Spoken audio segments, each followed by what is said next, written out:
we are going to discuss 504 and ADA.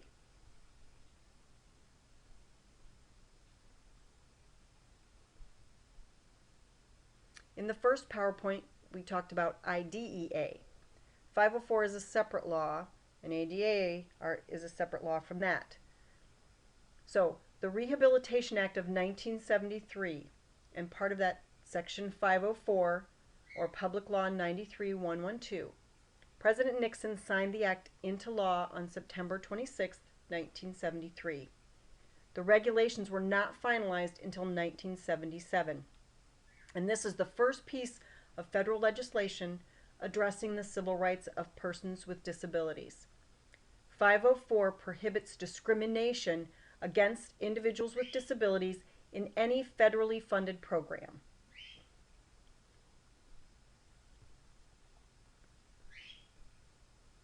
There are some ways that 504 protects students and parents in the school setting. 504 prohibits schools from discriminating against otherwise qualified students with disabilities. It mandates that school districts inform students with disabilities and their parents of the district's responsibility to evaluate potentially eligible students. It protects parents with disabilities against discrimination.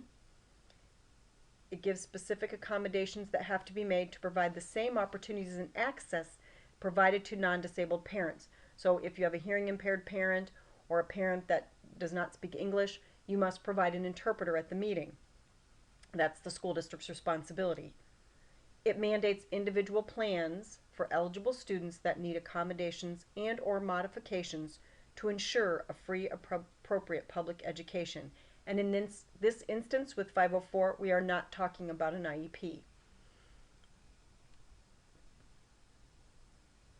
And when we talk about discriminating against otherwise qualified students, we're talking about students who weren't found eligible under special education but may have a disability, so such a student with cancer or with a health issue. So who qualifies for 504? Any person who has a physical or mental impairment which substantially limits one or more major life activities. Couple things in here. A major life activity, an example is caring for yourself, speaking, breathing, learning, working, thinking, writing, walking, etc. That list is not exhaustive. It goes on, all kinds of things. Bending. Substantially limits is an important term because it is difficult to define. So any person who has a physical or mental impairment which substantially limits one or more major life activities. An individual who has a record of such an impairment. So if something happened in grade school and the teachers said, oh, this student, I think they have a hearing problem. If it was documented in any way, they have a record of such an impairment. Or if they're regarding as having such an impairment. So the list of examples that are provided for a major life activity is just a short list. Congress did not intend to limit the possible activities, so broad language was used. The language in the statute was not meant to be limiting. Substantially limits is more difficult to define. This is similar to appropriate when we talk about a free, appropriate public education. Substantially limits and appropriate are subjective terms, so it's not always very clear. One person may have one idea of what that means and another person may have another idea of what that means. It can cause a lot of issues. If we're talking about a student has a record of such an impairment, so like I said, if there's been a discussion around a student's performance and people say they seem to have difficult performing their writing or the student needs some extra assistance, they're given fewer writing assignments. If this information is written down and like each of the teachers give them fewer writing assignments, it seems to be a record of having such an impairment. A plan might have been written that says this student doesn't have to write as much, so when it goes to the next grade, that student teacher's aware of it. So the student then has a record of such an impairment. But if they're treated as such, that would be a record. Or even if they're regarded as having such an impairment, same thing. if it's talked about or you regard them as having an impairment, like they can't do the work quick enough, those kinds of things. That student may qualify for 504.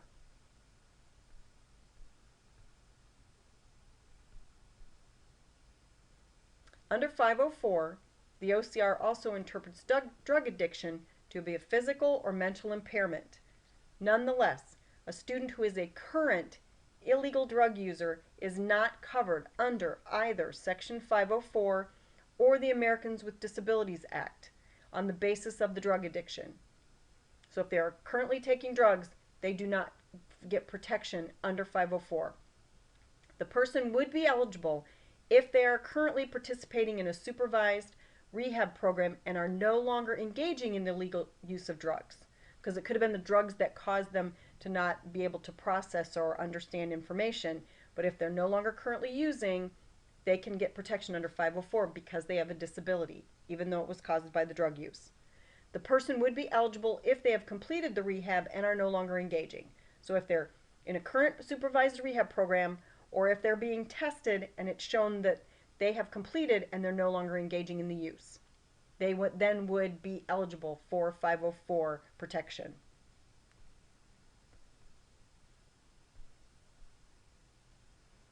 We're going to discuss evaluation and determination of eligibility in more depth as we move through the course. However, just briefly, if a student is struggling and a disability is suspected, the district is required to evaluate for a special education disability. Remember, locate, evaluate, identify. If the student is determined not to be eligible for special education, and we'll talk about what determines that later, but if it's found through the evaluation that they do not have a disability, a special education disability, but they still need some kind of assistance to be successful, the district can do an evaluation to determine 504 eligibility. So you first do an eligibility requirement, an evaluation to determine if the student has a special education disability, because you are required by law to locate, evaluate, and identify students with disabilities. So you have to rule that out first. If they are not, they could fall under 504. So once again, there's an evaluation that has to be done. If the student is found eligible, and remember, Congress wants people to look at 504 through a broad lens. The districts have to be careful not to be too specific when they're determining who is eligible. They can't go, oh, well, a student who has this much problem writing is under 504, but this student that has problems writing. Remember, if it substantially limits a major life activity, and substantially limits is difficult to define. So if you want to fight that battle and try to say this is substantially limits and this isn't, who's to say you're right or wrong? So what substantially limits one person may be not the same for another. So you have to keep that in mind as you're making that determination. So a student with a disability has greater rights and entitlements under IDEA. There are more procedural safeguards under IDEA than under 504. So keep that in mind. If a student is found eligible for special education, so if you do an evaluation and the student falls into one of the disability categories and is eligible for IDEA, they may not seek services offered under 504. So if a parent says, oh, I don't want my student to have special ed, I just want him to be under 504. If they are special education eligible, they have to take those services. If they refuse them, they can't then say, oh, my student is eligible under 504. Okay? Students who qualify under Section 504 have the right to an accommodation plan, not an IEP. And an accommodation plan is developed and overseen by general education.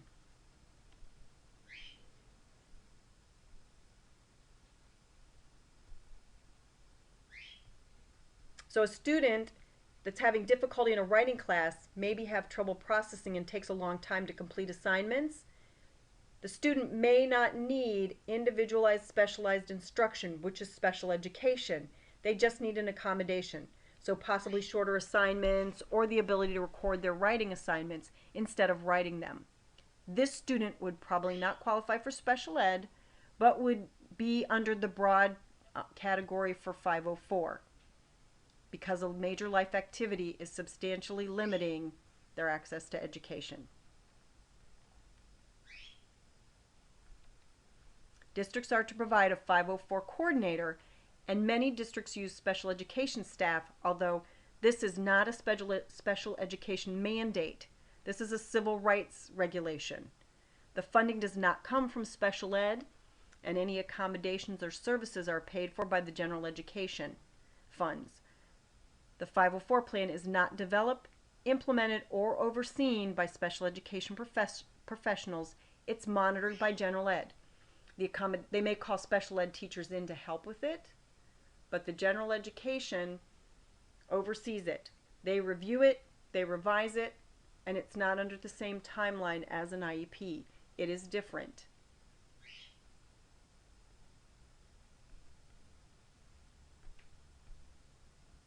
Who enforces 504? So once the accommodation plan is written and the student doesn't go into a special ed class, they stay in general ed because they were not eligible for special education.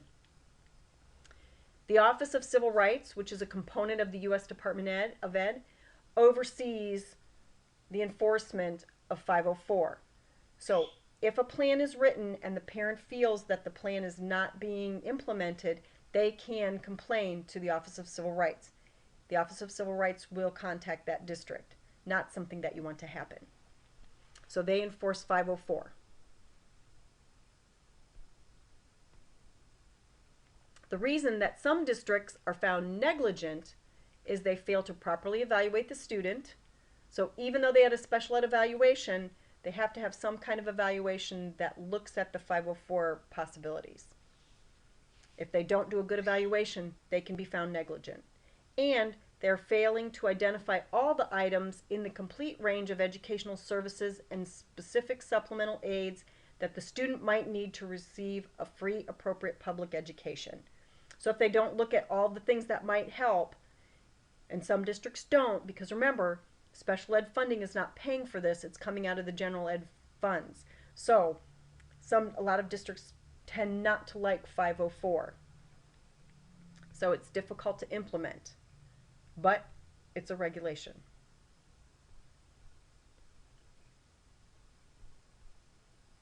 Congress found that some 43 million Americans have one or more physical or mental disabilities, and this number is increasing as the population as a whole is growing older.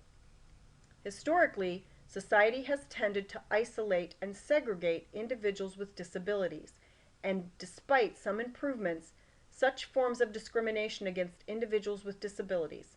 Furthermore, the Act demonstrates the extensive amount of regulatory protection and enforcement needed to ensure the civil rights of all individuals with disabilities and continue to be a serious and pervasive social problem. So Congress found that there are many, many, many Americans that have one or more physical or mental disabilities. So think about all those people out there that have trouble processing information, and that the number's increasing. So as people are getting older, we have Alzheimer's, we have all kinds of disabilities that are occurring.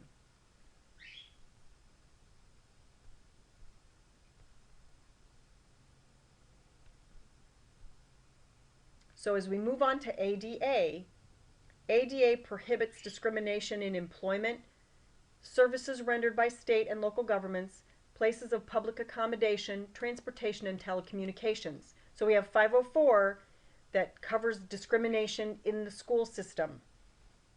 And then we move into the ADA, which is the Americans with Disabilities Act. And it was signed into law by President George Bush in July 26, 1990. It's a civil rights law that's modeled after the Civil Rights Act of 1961. The act expands the protection of Section 504 to further protect individuals with disabilities from discrimination, and it extends to private schools where IDEA does not. The act covers employment, public services, public accommodations, telecommunications, and miscellaneous provisions. The reason ADA is included in our discussion is that it extends protection to private schools. IDEA doesn't do that. 504 prohibits discrimination against individuals with disabilities in any federally funded program. And I'm sorry, 504 doesn't do that. If someone needs accommodations in order to perform their job, this is the law that would cover that. This goes beyond the education setting. Someone that, say, had a heart attack and needs to return to work part-time, they can still complete their job, but they may not be able to work for the entire day. They may need an accommodation at work. And if their boss tries to fire them because they had a heart attack, that's discrimination. It's important that you as a special educator are aware, understand, and can explain the protections under the ADA. You will need to assist students that you teach to learn what their individual rights are under the ADA before they leave high school, because this is critical as they are no longer going to have the safeguards under IDEA and 504.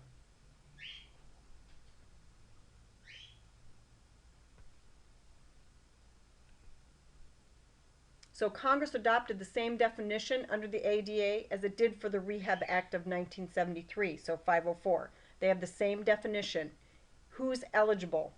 Any person who has a physical or mental impairment which substantially limits one or more major life activities, an individual that has a record of such an impairment or is regarded to have such an impairment. So, but now it's not talking about necessarily school age, it's talking about those people that are out and have transitioned into like employment. It's important that you know about it and understand it and can explain this.